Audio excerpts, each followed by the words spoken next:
this is Eliza Olson and Maci Feltz here, and on this week's episode of We Believe You, we have a very heartbreaking story about Erica Kinsman from Florida State University.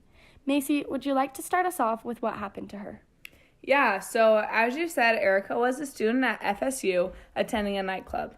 Jamius Winston approached her at the bar and pretended to be her boyfriend to attract another boy who seemed interested in her. The next thing she can remember is being in a cab with 3 boys going to Winston's apartment. To this day, she swears that Winston had slipped something in her drink. A roommate disrupts the first attempt when he came into the bedroom due to the door not locking. The roommate pleaded for Winston to stop, especially when he could see that Erica was saying no. But he proceeded to take her into the bathroom where the door did lock. He pushed his hand over her face and into the tile floor, and when he was finished, he dressed her and told her it was time to leave. A rape kit was performed, but not analyzed till months later, after being instructed by police officers to think twice before filing a report. She never knew his name until she overheard it at an event on campus. When she realized he was one of the town's star football players, she was again told, "This is a huge football town. I would think long and hard if you want to press charges." The police did nothing for 10 months, and then her claims were combated with disbelief, ranging from being skeptical to even death threats. People and fellow students were all defending Winston, and even harassing Erica for being jealous of his success and making up the story. Winston was never charged with anything, and when the rape kit was brought into light, he was able to retain his innocence by pleading that the intercourse was consensual. The campus claimed they didn't have any sufficient evidence to prove that Winston sexually assaulted Kinsman against her will. And when asked about the situation, they just said, "I think what happened was not good." This was indeed true, but Winston went on to be cleared of any wrongdoing. Winston then also went on to win the Heisman Trophy with his DNA in a rape kit. Kinsman dropped out of school due to all these people praising her attacker while calling her a slut and a whore. That is so horrible, and sadly it happens so often. It's shocking how often sexual assault accusations go unprosecuted. In fact, 9 out of the 1,000 cases are referred to a prosecutor, and out of those 9, only 5 will actually lead to a felony conviction. And don't forget that is only the 20% of victims' cases that are actually brought to the police. It is no wonder that people don't go to the police when sexually assaulted, because when they do, they are pestered, judged, questioned, and oftentimes not believed, or even not thought to be severe enough to prosecute. Sexual assault is real and is a very severe issue on college campuses. This includes rape, attempted rape, any unwanted sexual contact or threats, and any inappropriate touching without consent.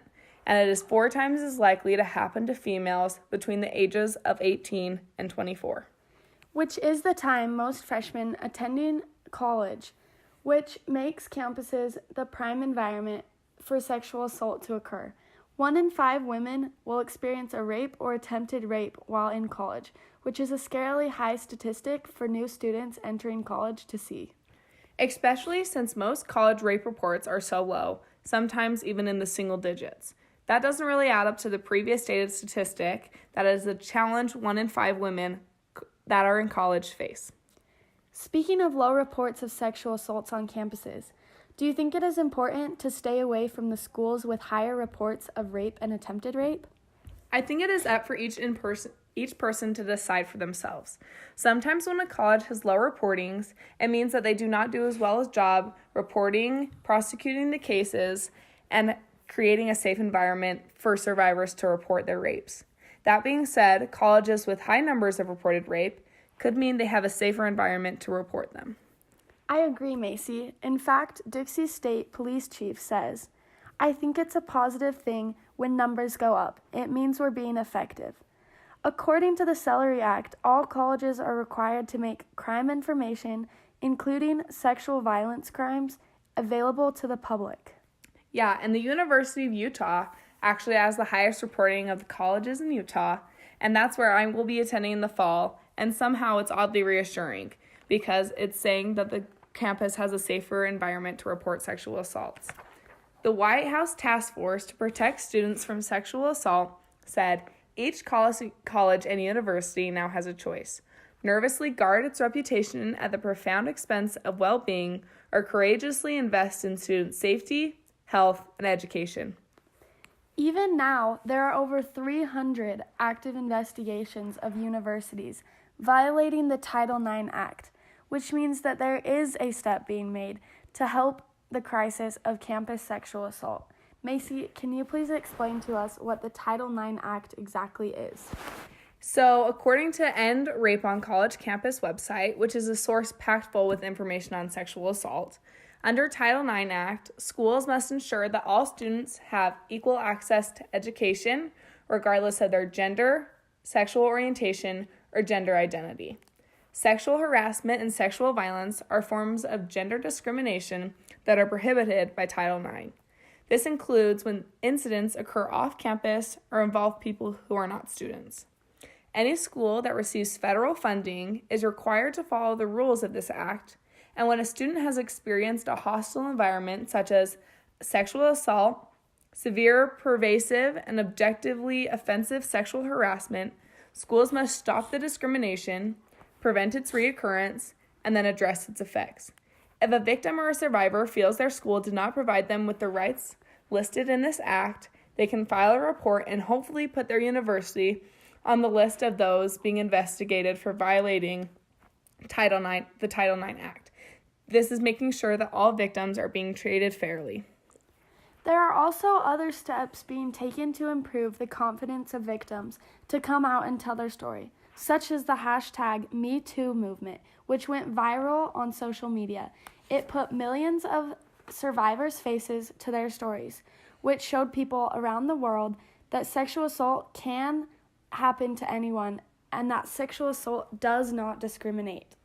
In our survey of 25 people, 84% of them were aware of apps such as Circle of Six, LiveSafe, Here For You, On Watch, and Moonlight that were created for students to feel safer on college campuses. These apps have a button where you can press if you feel unsafe, and as soon as you stop pressing that button, it'll notify the police or campus security. And they were created to help students feel safer on campus walking to their cars or in any environment that they felt unsafe and unsure of what their surroundings were. There are so many improvements being made to help end sexual assault on campuses. However, there will always be room for improvement, and much still needs to be done to prevent such a crime and help survivors heal. In fact, many students need to be aware of the resources that they have to use right in front of them, such as the apps that Maci talked about. In the simplest form, we need to believe survivors who are brave enough to share their stories and educate young students about consent and what it really means. Educate young men and young women on what happens on college campuses and how to be safer, especially incoming freshmen. Although it may seem scary, it is something that can be prevented. And if it does happen to you, everyone needs to be educated to stand up and speak out for themselves. There are resources all around you that can help.